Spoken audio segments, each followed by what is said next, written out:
Turn on the light 1. Got it. Turning on the light one. Hey Google, I don't know the light's name. Just turn it off. Okay, turning off the light one.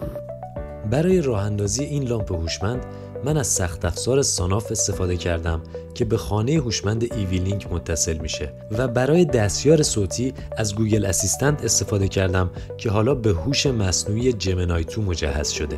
من میخوام تو پروژه های بعدی به کمک یک ESP32 همین پروژه رو به کمک ایوی لینک انجام بدم، ولی تا جایی که میدونم ساناف مشکلش اینه که شما باید هابش رو تهیه بکنید، اما ایوی لینک بدون تهیه هاب اجازه سفارشی سازی رو به کمک ESP32 به ما میده. پس برای دیدن این پروژه ها با من همراه بشید.